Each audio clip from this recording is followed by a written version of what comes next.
Il est 10h30, c'est mercredi 4 mars 2026, lorsque l'honorable Patrick Monyomo arrive au Palais du Peuple pour déposer au bureau de l'Assemblée nationale sa proposition de loi modifiant et complétant la loi numéro 17/001 du 8 février 2017, fixant les règles applicables à la sous-traitance dans le secteur privé.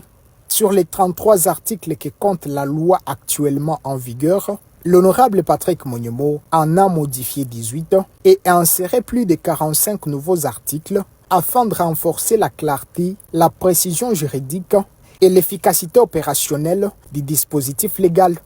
Je viens de déposer la proposition de loi fixant les règles applicables à la sous-traitance dans le secteur privé.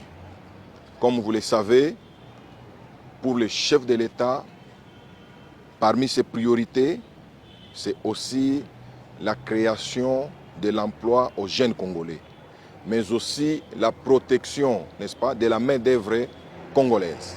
C'est pour cela que dans son programme de 2024 à 2028, le gouvernement s'est décidé de créer de l'emploi pour les jeunes.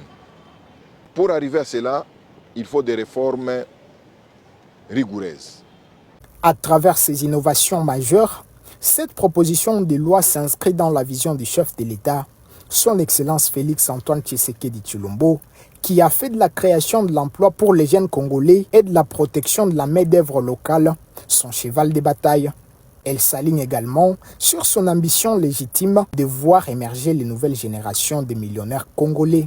Aligné sur la vision du chef de l'État, le gouvernement s'est fixé dans son programme d'action 2024-2028 l'objectif ambitieux de créer plus de 6 millions d'emplois. Pour atteindre cet objectif, des réformes structurantes et ambitieuses s'imposent. Dans la proposition de loi en vigueur, il y a 33 articles et nous avons eu à modifier 18. Et il y a 45 articles que nous avons insérés.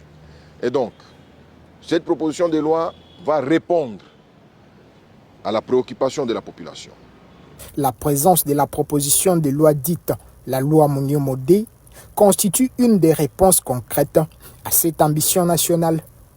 Cette proposition de loi que je viens de déposer amène de l'efficacité. Et donc, je demande, c'est l'occasion d'ailleurs pour moi, de demander au bureau de l'Assemblée de programmer cette proposition de loi en session de mars, ville d'urgence.